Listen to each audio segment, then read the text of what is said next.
Retrouvez Ça va chez vous avec Vogelis, groupe Estoria. Habitez comme vous voulez.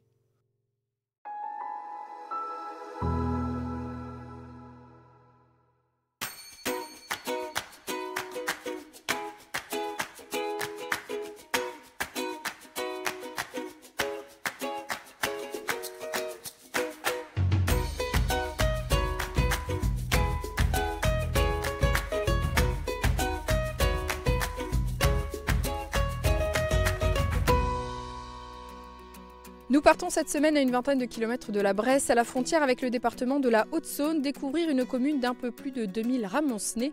Étendue sur 15 km², Ramonchamp est située dans la vallée de la Haute-Moselle. Une commune connue pour ses nombreux départs de randonnée, mais aussi pour son église Saint-Rémy et Saint-Blaise, bâtie en 1684. Nous partons aujourd'hui rencontrer Fanny et Bruno Barbe à la ferme du Dahu Barbu. En fin d'émission, nous parlerons formation avec Stéphane Etiennet, directeur de la MFR Les 4 Vents. Mais pour débuter, nous sommes avec vous. André Demange, vous êtes le maire de la commune depuis 2020. Alors comment vous décririez Ramonchamp? D'une manière sympathique. Je pense que Ramonchamp c'est une petite ville. Mais une petite ville, un grand village. Un grand village. Donc je pense que ça reste quand même accueillant, où on a un bassin de vie qui est quand même actif. On a les problèmes que tout le monde rencontre aujourd'hui, c'est quand même un petit peu la démographie. Notre souci, c'est le nombre d'enfants tous les ans qui rentrent aux écoles. C'est un village qui, depuis des années, par le maire précédent, a été très actif et c'est quand même entouré de tout ce qu'il fallait au niveau infrastructure. D'un point de vue économique, comment se porte le village? Alors on connaît VT2I notamment, qui est la plus grosse entreprise sur la commune, bien sûr. Mais... Oui, mais donc VT2I aujourd'hui se porte très bien. Ils pensent même relancer peut-être un petit peu de l'embauche. Derrière ça, on a des ateliers de métallerie qui fonctionnent très bien. Et puis un nombre d'artisans, parce que après ça, ça reste quand même artisanal. Bien sûr. Donc on a un nombre d'artisans qui touchent à peu près tous les corps de métier. Et sur le côté associatif, alors on sait que vous avez été vous-même très impliqué dans le monde associatif, vous étiez président du club de tennis notamment, mais pas que. Comment ça se passe ici à Ramonchamp au niveau associatif? On sait que c'est un moteur, les associations. Oui, les associations de Ramonchamp se portent bien en général, bien qu'elles connaissent aussi le problème un petit peu du bénévolat. Du bénévolat vieillissant, parce qu'on s'aperçoit que de plus en plus, quand les anciens, au bout d'un moment, veulent quand même se retirer, on a du mal de trouver quand même dans la jeunesse pour prendre la suite, quoi. Cette jeunesse, vous la mettez en avant à travers le Conseil municipal des jeunes, donc c'est une nouveauté, quelque chose qui vous tenait à cœur. Depuis 15 jours maintenant, on a mis ce Conseil municipal jeune, s'est mis en place définitivement d'une manière officielle, avec élection du président et tout. Donc, 9 jeunes, c'est ça? 9 jeunes. Dans leurs fonctions, on leur a demandé de prendre en main le nettoyage de printemps, puisque c'est quelque chose qui se réalise tous les ans avec l'aide du conseil départemental. C'est important de sensibiliser aussi les jeunes de la commune justement aux besoins, aux devoirs. Oui. Et bon, on leur avait demandé de faire des projets. Ils ont des projets qui sont très intéressants. Et ils sont conscients du besoin d'intervenir et puis, vu leur âge, d'entraîner la petite jeunesse pour améliorer tous ces états on va dire, de citoyenneté. C'est l'avenir. Oui. On va parler de l'avenir aussi justement parce qu'on est sur le lieu d'un des gros projets pour la commune. En quelques mots, expliquez-nous de quoi il va s'agir. Oui, donc on est sur le site ici de ce qu'on appelle le futur village senior. Il y aura 6 bâtiments, de 2 logements par bâtiment, qui seront totalement à la charge de la municipalité. C'est-à-dire qu'il n'y aura pas de déneigement, il n'y aura pas d'entretien d'été. Ça sera assumé pour les aider. Donc le but, c'est d'assumer une retraite paisible et sans trop de soucis. C'est prévu pour quand ? Dans l'idéal? Les premières habitations, on devrait les voir avancer courant de cette année. Un projet qui est estimé à combien? C'est un projet qui tourne à plus d'1 million. Et le but, c'était de faire des constructions à ossature bois, telles qu'elles sont faites aujourd'hui, avec un coefficient d'isolation très élevé, qui normalement, au dire des responsables qui nous ont conseillé, on peut quasiment vivre l'hiver sans chauffage. Un mot aussi sur le dernier projet, la destruction des friches. La destruction des friches, c'est un deuxième projet qui a été démarré par mon prédécesseur et qui aujourd'hui rencontre des difficultés parce qu'il y a une partie d'occupation qui est faite et on n'arrive pas à déloger ce secteur-là. C'est un projet qui devrait libérer quand même à peu près 15 000 m². Donc on sait qu'on a des demandes actuellement, des gens qui cherchent, mais on ne peut pas y répondre parce qu'on ne sait pas leur donner une date. Mais on espère quand même y arriver et arriver à détruire ça. Très bien. Eh bien, écoutez, merci beaucoup André pour votre accueil à Ramonchamp. Nous continuons notre découverte du village, direction la ferme du Deuil Barbu.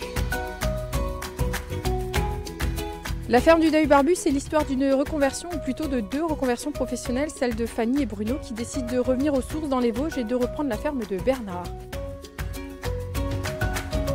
Fanny, merci de nous accueillir à la ferme du Deuil Barbu. Alors il y a quelques années, c'est pas ici qu'on vous aurait rencontré, vous étiez militaire, un changement de vie assez radical. Pourquoi ce changement? Eh bien, l'envie tout d'abord de revenir aux sources, parce que nous on est originaire de Lorraine. Plus précisément du côté de Nancy, et on avait notre résidence secondaire qui est juste en dessous de la ferme. Et du coup, j'avais envie, à l'approche des 40 ans, de changer de vie et de revenir effectivement plus près de la famille aussi, puisqu'on était basé à Toulon. Alors, exploitante agricole, militaire, c'est pas du tout le même métier? Non, c'est pas du tout le même métier. Donc j'explique souvent que quand on quitte le milieu militaire, il faut trouver quelque chose de totalement différent pour pas être déçu. Parce que le milieu militaire, c'est quand même un petit cercle fermé, où on vit un peu en vase clos. Et pour retrouver cet esprit d'équipe, je pense que dans le civil, faire la même chose, je n'aurais pas retrouvé. Donc il fallait que je crée quelque chose de complètement différent. Et donc voilà, exploitante agricole. Tout à donc fait. Disponibilité, formation, finalement, vous avez quand même été aidé, soutenu en tout cas dans cette démarche de reconversion. Oui, parce qu'à l'armée, on a un système de reconversion qui est très efficace. Donc j'ai bénéficié d'1 an de congé de reconversion pour reprise d'entreprise. En parallèle, la Chambre d'agriculture m'a aussi aidé à monter mon projet. Les 2 conciliés, du coup, ça a fait la ferme du Deuil Barbu. Et donc je disais 2 reconversions professionnelles tout à l'heure, parce qu'en fait votre mari Bruno était également militaire. Oui. Et donc lui aussi a suivi le même chemin. Alors il vous a rejoint plus récemment complètement, hein, c'est ça? Oui, parce que lui, il avait une spécialité un peu spécifique, donc on l'a un peu retenu, puisqu'il était pilote d'hélico. On l'a un peu retenu à l'armée, un peu trop longtemps à mon goût, mais bon, ça c'est comme ça, maintenant c'est fini. Donc il m'a rejoint au 1er février, donc 5 ans plus tard au final. Voilà. Donc vous êtes maintenant 2 à plein temps sur l'exploitation, voilà. avec des stagiaires, des apprentis aussi de Alors temps en on a un salarié à mi-temps, Alban, qui nous donne un sacré coup de main. Et ensuite, on a une stagiaire aussi de Savoie qui est là pendant 2 ans, pendant sa formation. Tout ce petit monde pour s'occuper donc de vaches allaitantes, race vosgienne. Pourquoi cette race? Eh bien, cette race parce que on est dans les Vosges et du coup, nous, on adore cette race. Les connaisseurs vous diront que ce n'est pas la meilleure pour la viande parce que ça ne fait pas des grosses carcasses, mais nous, on tenait à avoir une race qui est très adaptée à notre terrain. Puis au-delà de ça, c'est la race préférée de ma grand-mère, parce que j'ai la chance de l'avoir encore. Elle a 99 ans. Et du coup, voilà, c'est un petit clin d'œil aussi à ma famille qui est d'une part vosgienne. Combien de vaches aujourd'hui? On a 55 têtes, dont 20 mères. Il y a déjà de quoi s'occuper. Et donc, de la transformation? Oui, alors steak, on fait du steak haché, on fait de la viande piécée qu'on vend en colis ou alors à la pièce. On travaille avec un traiteur d'Abrèche-Villers en Moselle qui nous a trouvé des super recettes. Donc on fait du saucisson de bœuf fumé, de la viande séchée sur lequel on est labellisé Vosges Terroir. Et ensuite, on fait des plats préparés. Donc, il nous a concocté quelques petites recettes sympathiques et ça a vite fait le succès de notre petite boutique qu'on ouvre le samedi matin. Et justement, cette boutique, mais il y a aussi d'autres canaux de vente, comment vous procédez? Oui, alors on travaille avec Montagne et Saveurs au Tillot, chez Donato. Ensuite, je vends en cantine scolaire les steaks hachés et parfois du bourguignon. Donc cantine scolaire dans le secteur? Oui, Ramonchamp, Fraisse, La Bresse. J'ai 2 ou 3 restaurateurs avec qui je travaille, donc vu notre petite quantité de viande produite, ils prennent quand on en a. On a une super chance de travailler avec un chef étoilé à Folquemont, de Toya. On travaille également avec le Chamagnon à Charmes. Et ensuite, on travaille également avec le domaine de Champé à Bussan. Et puis sinon, un magasin, une association de producteurs avec des marchés. Oui, depuis l'année dernière, on a créé l'association des producteurs de la vallée de la Haute-Moselle. Tous les vendredis soirs en été, on fait un marché de producteurs au rucher de la colline en bas à Ferdrues. On n'en a pas parlé tout à l'heure, mais c'est très important. Ce bio, ce côté naturel, pour vous, c'était primordial. Bah oui, parce que nous, on est les premiers consommateurs de notre viande. Donc c'était aussi l'intérêt de faire sa propre viande, c'était de la manger et de manger du bon, parce qu'aujourd'hui, on ne sait pas trop ce qu'on mange au final. On est au-delà du bio. En montagne, c'est assez facile, il n'y a pas de grande culture autour de chez nous. Et on privilégie l'absence d'antibiotiques, à moins d'être vraiment forcé de le faire pour ne pas perdre une bête.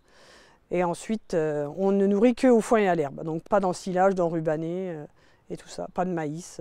Si c'était à refaire, la reconversion, tout ça, vous reprendriez Si la même c'était à refaire, direction? je referais exactement la même chose, c'est-à-dire d'avoir une première vie avant, ce qui nous a permis de nous développer très rapidement puisqu'on avait pas mal de trésorerie due à notre première vie. Et puis je bénéficie aussi d'une pension militaire, donc, puisque les militaires touchent leur retraite à partir du moment où ils partent. Et j'ai l'impression vraiment de servir à quelque chose, en tout cas surtout sur le domaine de l'environnement qui est quand même sensible en ce moment, et du coup on est content de contribuer à ça. Merci beaucoup Fanny pour votre accueil ici à la ferme du Dahu Barbu. Merci à vous. Nous continuons notre découverte de Ramonchamp, direction la MFR des 80.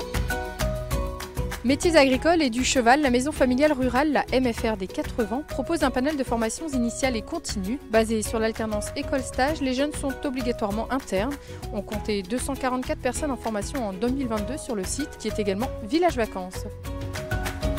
Stéphane Etienne, merci de nous accueillir. Nous sommes sur le site de la MFR, on a de la chance, il fait beau, donc on fait l'interview à l'extérieur, c'est plutôt agréable. Nous sommes sur le site de la MFR, la maison familiale rurale. Alors expliquez-nous le fonctionnement. C'est à la fois un organisme de formation, un lieu de formation, et un village vacances. C'est avant tout l'histoire qui a façonné un petit peu les choses. C'est-à-dire que l'établissement est né il y a à peu près 70 ans, donc avec une dizaine d'élèves. Et sachant que c'était des formations par alternance, les locaux étaient parfois disponibles. La région étant touristique, le directeur de l'époque a eu l'idée d'accueillir des vacanciers qui étaient au départ un petit peu sur le site, mais aussi sur le village. Et puis les choses allant avec le temps, des pavillons se sont construits de part et d'autre. Et oui, c'est une identité propre à la MFR de Ramonchamp. Qui différencie un lycée agricole, par exemple, de la MFR, du côté vraiment formation? Alors, au niveau de la formation, c'est un peu de la pédagogie active ou de la pédagogie inversée. C'est-à-dire que les jeunes sont tout autant sur un lieu de stage qu'à l'école. On travaille beaucoup avec les éléments qu'ils récupèrent sur les lieux de stage. On leur demande de ramener des données que l'on valorise dans l'établissement et auxquelles on essaie de greffer des matières plus générales, des choses plus théoriques, mais on se sert beaucoup de ce qu'ils apprennent déjà en stage. Quelle formation aujourd'hui dans les métiers agricoles, les métiers du cheval? Donc on a des 4e, 3e de l'enseignement agricole où les jeunes sont plus sur l'orientation, à découvrir un petit peu si le cheval ou l'agriculture sera du côté passionnel ou professionnel. Ensuite, une fois que le choix est décidé, donc on a une formation cheval que l'on appelle un bac pro CGEH, conduite et gestion d'une entreprise hippique, où là on a des secondes, des premières et des terminales. Au niveau de la branche agricole, on a des CAP métier de l'agriculture et CAP palefrenier soigneur, donc des formations sur 2 ans. On a également un BTS production animale, où là les jeunes sont surtout en apprentissage avec un statut donc de salarié, et une formation plus axée pour les adultes, le technicien agricole qui permet l'installation et de beaux projets qui se réalisent sur le massif vosgien. On est vraiment sur une MFR qui répond aux besoins du territoire aussi, et qui répondait déjà aux besoins au moment de sa création. Un département rural avec des terres agricoles. Voilà, c'est ça. Donc un public agricole, mais surtout sur du massif vosgien. C'est-à-dire qu'aujourd'hui, on a pas mal de jeunes qui viennent des fermes auberges. Et c'est un petit peu le pourquoi de nouvelles formations qu'on met en place là actuellement. Janvier 2023, il y a eu une nouvelle formation d'ailleurs. Voilà, donc il y a eu une première formation qui s'appelle un CQP salarié en production bovine, qui permet à des jeunes en 1 an, après un parcours de CAP ou des jeunes novices, de découvrir ce qu'est un atelier laitier pour pouvoir être vaché dans l'âme. Alors je le disais tout à l'heure, les jeunes qui sont ici sont obligatoirement internes. Pour quelles raisons? Sachant qu'ils ne sont pas là en tout temps, on axe aussi un gros travail sur la vie résidentielle pour faire à ce que les jeunes soient les citoyens de demain. C'est-à-dire que par exemple, cette semaine, on était pas mal bousculé par des usages de portables un petit peu abusifs. Alors qu'est-ce qu'on a fait? Écoutez mes cocos, on va essayer de supprimer un petit peu les portables sur une journée pour essayer de comprendre qu'on peut communiquer autrement que par les réseaux sociaux. C'est un exemple, au même titre qu'on a des veillées animées le soir où les jeunes sont dans une dynamique de projet, où ils réalisent, ils apprennent à travailler avec l'autre, ils apprennent le respect. Bon bref, c'était une globalité qui fait que... Sur le village de vacances, donc du monde aussi, quel public qui vient vous voir alors le village de vacances, aujourd'hui on a surtout en demi-saison, c'est-à-dire à partir d'aujourd'hui, des randonneurs, des cyclotouristes. À partir du mois de juillet, on a des familles qui viennent donc passer une partie de l'été dans l'enceinte de l'établissement. Et ça repart au mois de septembre-octobre sur des touristes qui préfèrent venir voir un petit peu les Vosges sur les tons automnaux. On a un public relativement régulier sur ces périodes. D'accord. Des projets ici pour le centre? Que ce soit Des sur projets. les formations, que ce soit sur le village vacances.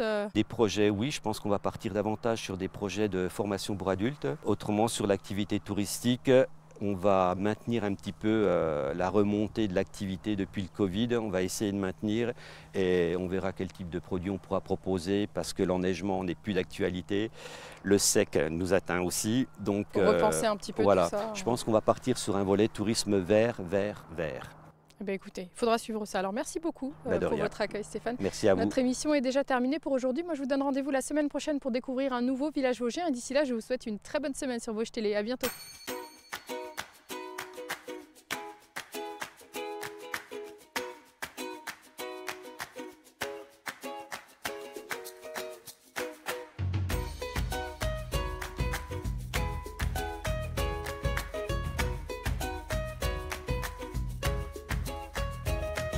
Je suis une petite 16, Jérém. Parce que moi, j'ai fini de travailler.